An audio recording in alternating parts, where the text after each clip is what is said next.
ყოფილ ცოლზე ძალადობისთვის ბრალდებული ვადაზე ადრე გაათავისუფლეს. კაცი ქალს ისევ თავს დაესხა და 11 ჭრილობა მიაყენა. მომხდარიდან 10 დღის შემდეგ ის დაკავებული ისევ არ არის. ინფორმაცია ჟურნალისტი ნინია კაკაბაძე ავრცელებს და წერს, რომ შემთხვევა დღის საათებში ლილოს ბაზრობის ტერიტორიაზე მოხდა. მისი თქმით, სავარაუდო ბრალდებული დავით ზურაბიშვილია.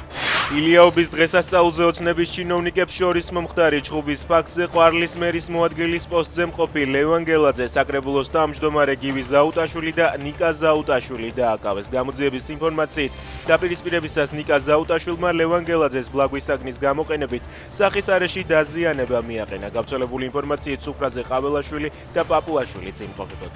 უკრაინელებმა რუსეთში სარატოვის ნავთობგადამამუშავებელი ქარხანა ისევ დაბომბეს. უპილოტო საფრენი აპარატებით შეტევის გამო რეგიონულმა აეროპორტმა ფრენები დროებით შეზღუდა. ისრაელ-ირანს შორის სამხედრო დაპირისპირების ახალი ეტაპი გარდაუვალია. ამის შესახებ New York Times ისრაელის მთავრობის წყაროზე დაყრდნობით წერს. გამოცემის ინფორმაციით, სამხედრო დაპირისპირების მიზეზი კვლავ ირანიდან მომდინარე ბირთვული საფრთხე გახდება.